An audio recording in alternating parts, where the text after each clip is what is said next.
top 5 landing spots for Dalvin Cook. At 5, I'm going with the Washington Commanders. Remember, they got a new offensive coordinator in Eric Bieniemy, a former running back coach. Eric Bieniemy needs to find tools to utilize. Brian Robinson Jr., he's the running back. He overcame that bullet wound last year. Antonio Gibson, he's a running back as well. But they're both third-round picks formerly. That doesn't mean as much as their lack of 1,000-yard seasons in their short career. Dalvin Cook, 4 straight 1,000-yard seasons. At number 4, the Tampa Bay Buccaneers. See, playoff Lenny, he's not there anymore. Who do they have? Rashad White. But once again, haven't seen a 1,000-yard season out of that young running back. Dalvin Cook is just 27 years old. It makes a lot of sense, Bucks. It makes a lot of sense. At number 3, Arizona Cardinals. Now, James Conner is tough, he's durable, and I encourage you to look up his story. But once again, where the 1,000-yard seasons at, young fella? James Conner, like Dalvin Cook, 27 years of age. James Conner, a little bit more of a bruiser. That would be a beautiful tandem. Thunder, lightning, that's a beautiful pairing. Dalvin Cook, James Conner, I like him in Arizona at number 3. At number 2, this is where everybody's putting Dalvin Cook.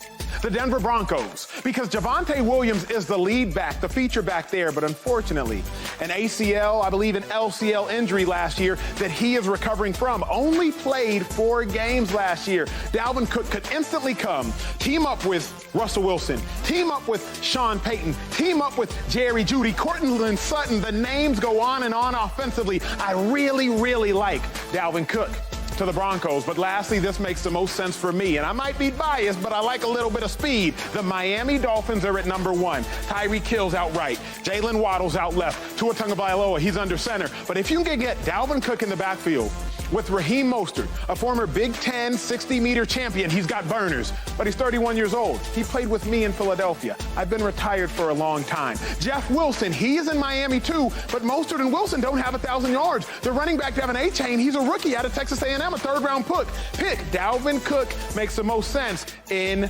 Miami. I got Washington. I got the Bucks. I got the Cardinals. I got the Broncos, but really, I love the Miami Dolphins.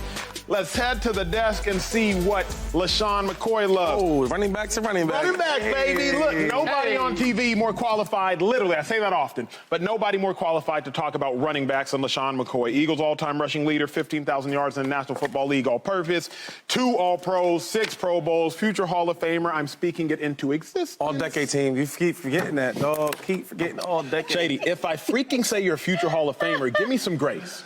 Like, give me some grace. All-decade. Like a future Hall of Famer trumps that. Joey, you feel me? Yeah. Everybody can't do that. So, come on. Come it's on only now. one more Come on. line. Come on now.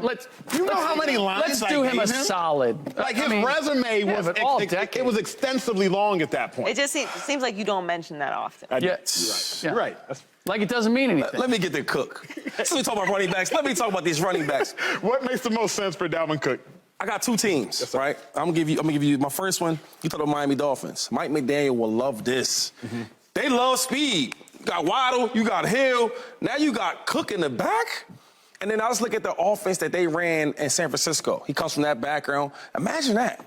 Imagine how he designs all these plays. Yeah. Oh my God. We talk about Tua being safe. That's safe. Speed everywhere. 4.3, 4.2, you name it. But my best landing spot for Cook, I'm going with the Chiefs. Ooh. They got Isaiah Pacheco, yes, sir. Right? Strong, physical running back. But then you sprinkle a little of that Cook in there, a little of that 4-3. You got Kelsey, you got wide receivers, you got Patrick Mahomes. As a defender, as a defensive coordinator, when you come in to scout the Chiefs, yeah.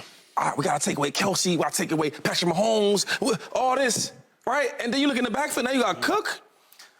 I mean, if it's me, I'm doing it. I know Big Red. I know Andy Reid, how he gets down. I know Brett Veach, the GM.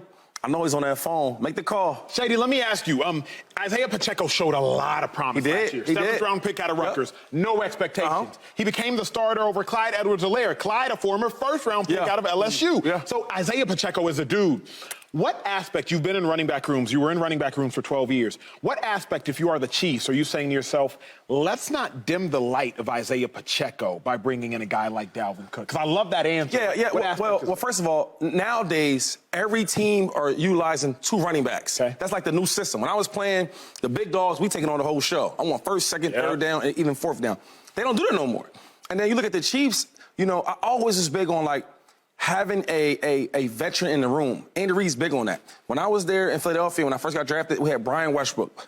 Tremendous leadership, tremendous vet teaching me the game.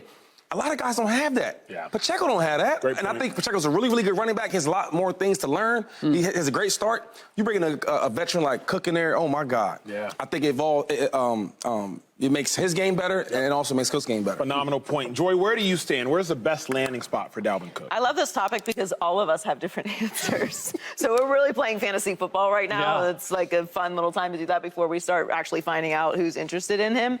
Because I think he would be very interesting with the Steelers. When I think of the Steelers' offensive identity, they always have fast, big wide receivers. They have a solid run game. Now, they have Najee Harris, but like Shady said, it's a two-back system pretty much anywhere you go now. They don't want to wear somebody down. Right. And if you have a creative offensive coordinator, you can really utilize a guy like Dalvin Cook who can blast off. So having a young quarterback with a solid run game like that would be very interesting, and obviously that's what the Steelers like to do. And I think that the Rams could use Dalvin Cook. Very the Rams good are a point. team that is aggressive. They don't have a lot of cap space, but we're not really playing that game right now. We're just pretending like money doesn't matter. So this is what we're doing. They could use him alongside Cam Akers. So they have a deep running back room right now, but they really need that star power, especially Matthew Stafford coming off of the injury that he had.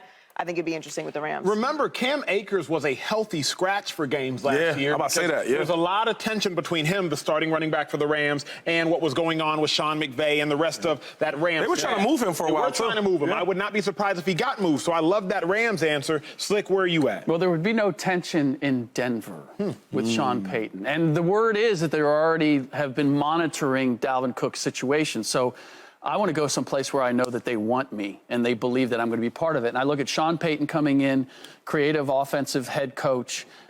We're starting from scratch, so get in on the ground floor as Sean Payton builds this, especially if he sees me as being part of it. You got a shaky quarterback who has generally done better when there is an established run game. Yep.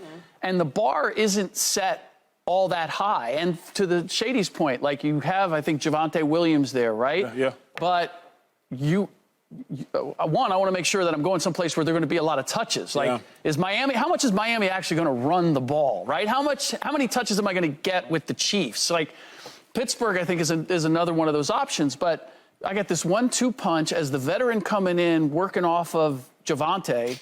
Like, I like that combination, and I like putting my career in the hands of Sean Payton. Shady, I have a question for you. Love this topic I got an answer for primarily you, for you. 3 attributes: money, winning, touches. Money, winning, touches. You have been a high priority free agent, if you will. Now, you were that later in your career, but you've had to make that decision. Money, winning, touches. You chose winning. You went to the Chiefs, and you chose winning. You went to the Bucks, and you chose winning. Dalvin Cook's 27. 4 consecutive 1,000-yard seasons. 2 years ago, he had 312 carries. 312. That's a lot. That's a lot of carries. That's a lot. He wants his touches. What would be the biggest priority to you if you're 27 years old, 4 straight 1,000-yard seasons, 4 straight Pro Bowls, Dalvin Cook? That's a good question. We didn't prep for this. Not at all.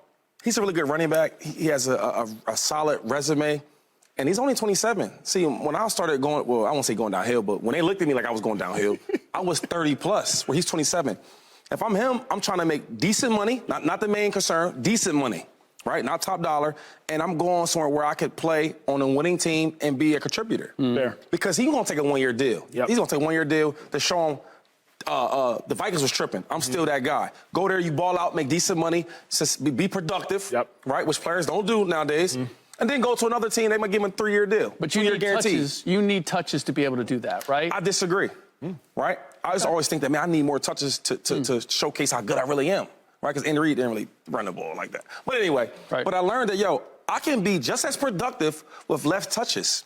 So now I got an offense where wide receiver on this side, wide receiver on this side. My quarterback is solid enough. He's throwing the ball, keeping the defensive lineman and the safeties not in the box. Now, if I get 12 carries and maybe three screens, I'm still getting busy. Compared to a lot of running backs, they just pound it in there, all these carries and small yards per carry. So you could utilize, your running back a certain way. Very much so like Tony Pollard of the Dallas Cowboys. Ooh, great example. Did not get a lot of touches, but everyone he got, he made count. Guy like Jamal Charles, another one. Yes. Subscribe here to get the latest from Speak, and go watch a few segments from our other shows on FS1.